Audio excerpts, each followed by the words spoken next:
ये बजट से कहीं ज्यादा 40 अरब रुपए की बात की जा रही है कि जो ट्रेजरी से जाली चेक्स के जरिए निकाला गया है।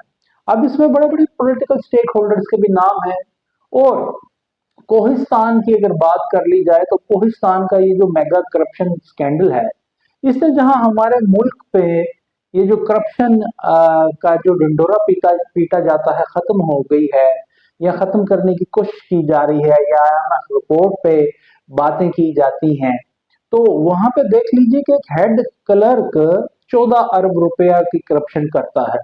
और दूसरी जानिब कोहिस्तान की एक सिग्निफिकेंस ये भी है कि माजी में जब हमने देखा कि वो कोहिस्तान एक स्कैंडल आया था जिसमें एक वीडियो था जिसमें चार लड़कियां दो लड़कों को नाचते हुए देख के तालियां बजा रही थी, तो वहां के जरिए ने ये फैसला किया था पंचायत ने कि तो बेगैरती है, और उन तमाम अफराद को कत्ल कर दिया गया था।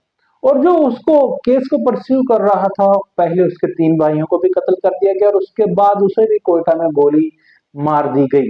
और शायद 2019 में उन लोगों को कई को सजाए उम्र कैद हुई, कई को जो मुलविस लोग थे वो डेथ पेनल्टी, तो हमारे यहाँ वो एग्जीक्यूट ही नहीं की जाती, ये हुआ।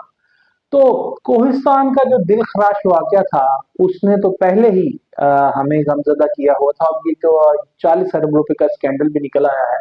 और ये बात सिर्फ KPK की नहीं है, ये बात है कि हम फेडरल हुकूमत अगर मालियाती इमरजेंसी या गवर्नर राज मुख्तलिफ वजूह पर लगाने की सोच सकती है, तो इतने इतने बड़े मालियाती स्कैंडल वतन अजीज में होते हैं, तो फिर फेडरल हुकूमत की रेट कहाँ है। और फेडरल हुकूमत को बजाय इसके कि वो ये कहे कि हम करप्शन को, ग्राउंड रियलिटीज को पसे पुश डालते हुए एलिमिनेट करने में बहुत हद तक कामयाब हो गए हैं, तो ये खैर एक ख्वाब ही नजर आता है। तो वफाकी हुकूमत को भी कुछ करना चाहिए।